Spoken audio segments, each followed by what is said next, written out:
Fresh out of college as a New York transplant from Florida, I needed some soft sand between my toes and an ocean breeze to survive city living. After over an hour on the train and a walk down to the Coney Island boardwalk, I realized a litter box and a Yankee candle would suffice.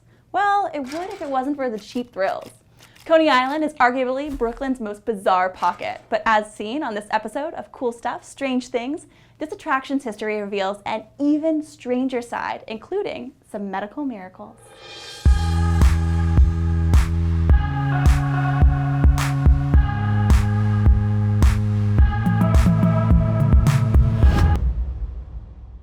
With easy access from New York City, Coney Island was a major vacation destination between the 1800s and World War II. In its heyday, nothing was too eccentric, too big, or too outlandish, taking advantage of the public's fascination with the unknown, from distant lands to tragic disasters. But sometimes the world's weirdies lead to wonderful things, and one of Coney Island's most visited attractions soon became one of its most influential. Step right up, hand over 25 cents, and enter Dr. Martin Cooney's baby incubators. From 1903 to 1943, millions of people flocked to view the world's teeniest babies. Yes, believe it or not, Coney Island was home to hundreds of medical miracles, and neonatal intensive care got its start on the boardwalk. A German immigrant, Cooney struggled to find a way to implement and profit from his intensive care technology. It was thought to be too radical by the medical community, but just radical enough for the oddities of Coney Island. The exhibition was a pristine operation, one in which Cooney trusted enough to display his very own premature daughter. During his 40-year run, Cooney saved the lives of about 7,500 of the 8,500 children who were taken to his hatchery on the boardwalk.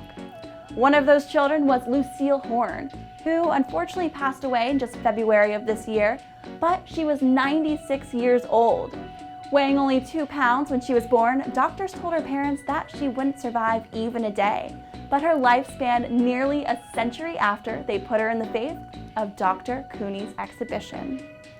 In 1941, the exhibition closed, but with it, a preemie ward opened in Cornell's New York hospital. Cooney's technology is now commonplace in hospitals around the world, so you can thank Coney Island for more than just hot dogs.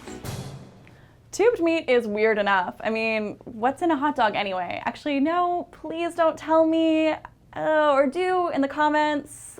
Either way, I'm off track. Tubed meat, it's weird. Coney Island, it is still weirder. Alongside Cooney's baby incubators were some one-of-a-kind attractions, like Dreamland's Fighting Flames, where over 2,000 performers reenacted what it's like to be a firefighter, from hitching live horses to fire engines to extinguishing a real flame. They even made dramatic rescues as trapped victims jumped from blazing buildings to the ground.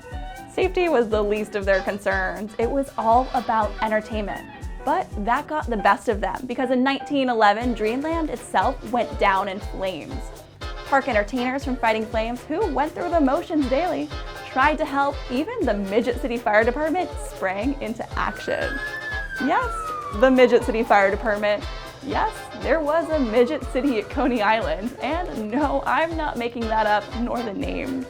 Midget City was Dreamland's miniature town populated by over 300 little people. In their built-to-scale world, a world that was a proportional replica of the 15th century version of Nuremberg, Germany, villagers lived on-site full-time and functioned as a community, even boasting their own police and fire departments. A smart dude named Sigmund Freud supposedly once said, "The only thing about America that interests me is Coney Island." He's got a fair point, and we could go on for days about this place. Hint, hint, we will in a future episode. But until next time, give us a thumbs up and subscribe. I'm Sabrina, and I'll see you back here next week for another episode of Cool Stuff, Strange Things.